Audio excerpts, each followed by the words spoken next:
اذا جاء نصر اللہ والفتح ورأيت الناس يدخلون في دین اللہ افواجا فسبح بحمد ربک واستغفروا انہ کان توابا۔ جب اللہ کی مدد اور فتح آ جائے، فتح سے مراد فتح مکہ، جب فتح آ جائے تم لوگوں کو دیکھ لو کہ فوج در فوج اللہ تعالیٰ کے دین میں داخل ہو رہے ہیں، تو اپنے پروردگار کی حمد کے ساتھ اس کی تسبیح بیان کرو اور اس سے مغفرت مانگو، یقین جانو کہ بہت معاف کرنے والا ہے۔ اذا جاء نصر اللہ والفتح، اس کے اوپر تمام لوگوں کا اتفاق ہے، فتح سے مراد فتح مکہ ہے۔ پھر جب یہ صورت نازل ہوئی اذا جاء نصر اللہ والفتح، ہر آدمی ہر طرف سے لوگ اسلام میں داخل ہونے لگے، لیکن اس کے اندر ایک عجیب خبر ہے۔ نبی علیہ السلام نے جب صحابہ کرام کو یہ صورت پڑھ کے سنائی تو صحابہ بہت خوش ہوئے، لیکن حضرت عباس رضی اللہ عنہ غمگین ہو گئے، حضرت عمر رضی اللہ عنہ غمگین ہو گئے۔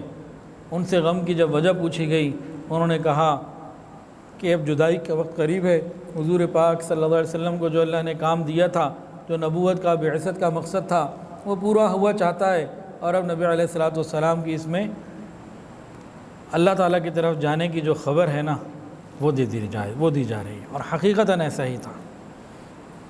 اس میں اللہ رب العزت نے نبی علیہ السلام کو حکم دیا فسبح بحمد ربک واستغفرہ، تین حکم، تین باتوں کا، فسبح بحمد ربک واستغفرہ، تین احکامات دیے۔ کیا مطلب؟ آپ اللہ کی پاکی بیان کریں، تعریف بیان کریں اور استغفار کریں، تین کام۔ ہمیں عائشہ صدیقہ رضی اللہ تعالیٰ عنہ فرماتی ہیں کہ اس صورت کے نزول کے بعد آقا نامدار حضرت محمد مصطفیٰ احمد مجتبیٰ سرکار دو عالم صلی اللہ علیہ وسلم جب کوئی نماز پڑھتے تو یہ دعا کیا کرتے تھے، سبحانک ربنا وبحمدک اللہم اغفر لی۔ تین حکم تھے، تینوں باتیں ہو گئیں۔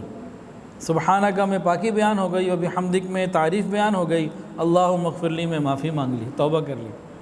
حضرت ام سلمہ رضی اللہ تعالیٰ عنہ ام المومنین، ان سے یہ روایت ہے کہ اس صورت کے نزول کے بعد نبی علیہ السلام کثرت کے ساتھ ان کلمات کو پڑھتے تھے، اٹھتے بیٹھتے آتے جاتے بہت کثرت کے ساتھ یہ پڑھتے تھے۔ کون سے کلمات؟ سبحان اللہ وبحمدہ استغفر اللہ واتوب الیہ۔ اس کے اندر بھی وہ تینوں باتیں پوری ہو گئیں، پاکی بھی بیان ہو گئی، تعریف بھی الحمدللہ سے ہو گئی، اور توبہ کے کلمات بھی ہو گئے، معافی بھی مانگنا ہو گیا۔ اور نبی علیہ السلام، کوئی پوچھتا آپ اتنی کثرت سے یوں کیوں پڑھتے ہیں، تو نبی علیہ السلام تائید کے اندر اذا جاء نصر اللہ اس کی تلاوت کرتے تھے کہ یہ تو حکم ہے مجھے۔ ویڈیو کے نیچے سبسکرائب کے بٹن پہ کلک کریں، بیل کے آئیکن پہ کلک کیجئے تاکہ ہر نئی ویڈیو کی نوٹیفیکیشن آپ کو مل جائے۔